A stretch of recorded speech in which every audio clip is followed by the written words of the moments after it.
दोस्तों, साइकोलॉजी कहता है कि लोग अच्छे के बारे में अच्छा सुनने पर कम यकीन करते हैं, लेकिन बुरा सुनने पर तुरंत यकीन कर लेते हैं। ऐसा संभवतः सर्वाइवल इंस्टिंक्ट के कारण होता है, जो ज़्यादातर जानवरों में ज़्यादा पाया जाता है। मनोविज्ञान के अनुसार अगर किसी पुरुष को किसी बात से तकलीफ हुई है तो उस बात को तो भूल जाता है, लेकिन माफ़ नहीं करता। लेकिन अगर किसी महिला को किसी बात से तकलीफ हुई है तो उसको तो माफ़ कर देती है, लेकिन भूलती कभी नहीं है।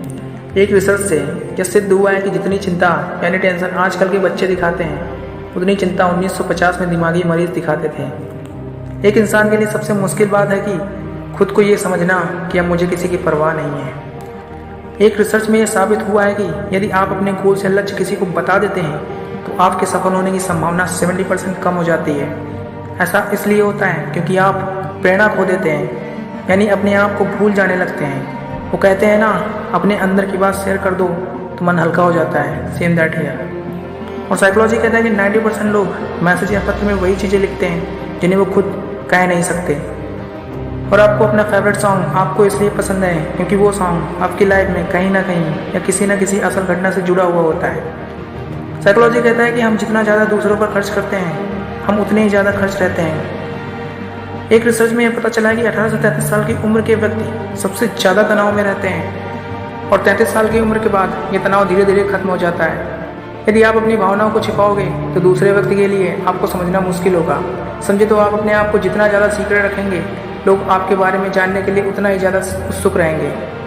एक रिसर्च में यह साबित हुआ कि कॉमेडियन और मजाकिया लोग दूसरों के मुकाबले ज़्यादा उदास रहते हैं। एक सोर्स के मुताबिक अगर कोई आपका दिल तोड़ देता है तो शायद आपकी मौत भी हो सकती है, और इस स्टेज को कार्डियोमायोपैथी कहते हैं। आपका माइंड तो आधे से ज़्यादा समय तो केवल मेमोरीज यानी यादें दोहराता रहता है। साइकोलॉजी कहता है कि जब हमें कोई नज़रअंदाज करता है यानी इग्नोर करता है तो वही केमिकल रिलीज होता है हमारी बॉडी से जो हमें चोट लगने पर होता है। स्मार्ट या तीव्र बुद्धि वाले लोग खुद को कम आंकते हैं, जबकि दूसरे लोग उन्हें प्रतिभाशाली और श्रेष्ठ समझते हैं। साइकोलॉजी के अनुसार जब कोई आपसे ये कहता है कि मुझे आपसे कुछ बात करनी है, तो हमें हाल ही में किए गए बुरे काम सेकंड में याद आ जाते हैं। और जो लोग ज़्यादा हंसते हैं उनमें दर्द को सहने की कैपेसिटी दूसरे के मुकाबले 30% ज़्यादा होती है। साइकोलॉजी कहता है कि यदि आप पुराने समय को याद करते हैं तो उससे ज़्यादा तो ये याद आता है कि हमने ऐसा आखिरी बार कब याद किया था। जब आपको किसी से प्रेम होता है तो हमारी बॉडी में कुछ खास नहीं होता, हमारा माइंड एक केमिकल रिलीज करता है जिससे हमें अलग अच्छा सा फील होता है, और इस केमिकल का नाम है डोपामीन।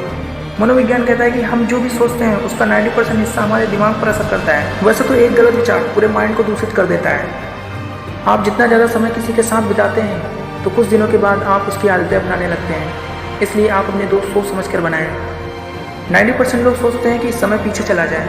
यदि कोई व्यक्ति अपने साथ ज़्यादा तकिया लेकर सोता है तो इसका मतलब है कि वो खुद को बहुत अकेला महसूस कर रहा है। साइकोलॉजी कहता है अगर कोई अपना नाखून बहुत चबाता है तो इसका मतलब है कि वो काफ़ी परेशान है। और मनोविज्ञान कहता है कि हम दिन के बजाय रात को आसानी से रो सकते हैं। यदि आप किसी के बारे में जागते हुए भी सपने देख रहे हैं तो इसका मतलब है कि आप उसे बहुत ज़्यादा मिस कर रहे हैं। यदि कोई व्यक्ति आपसे कुछ बात छिपा रहा है तो उस बात को पता करने की एक ट्रिक है, वो चीज़ जो छुपा रहा है उसके बारे में बात करना शुरू कर दें। ऐसा करने से वो हड़बड़ा जाता है और आंखें चुराने लगता है, और इसी घबराहट में या तो वो चुप रहेगा या फिर बोलेगा तो बहुत तेज़ गति से बोलेगा।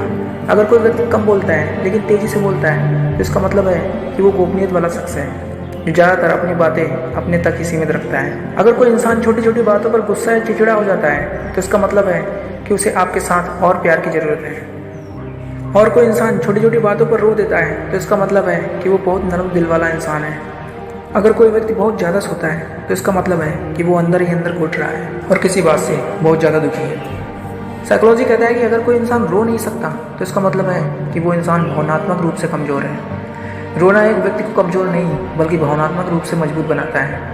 अगर कोई व्यक्ति ऐसे मैनी तरीके से खाना खाता है तो इसका मतलब है कि वो किसी बात को लेकर बहुत ज़्यादा तनाव में है। साइकोलॉजी कहता है कि आप जिस टाइप के सॉन्ग सुनते हैं उसी टाइप से आप इस दुनिया को देखने लग जाते हैं। और साइकोलॉजी कहता है कि आप सोने से पहले जिस इंसान को सोचते नहीं हैं, दरअसल वही आपकी खुशी और दर्द का कारण होता है। तो बस इतना ही था इस वीडियो में। और मेरी माने तो हमें जो वीडियो अच्छा लगता है हम उस वीडियो को लाइक शेयर जरूर करते हैं, तो प्लीज़ वीडियो को लाइक शेयर और चैनल को सब्सक्राइब जरूर करें। Thank you so much for watching this video.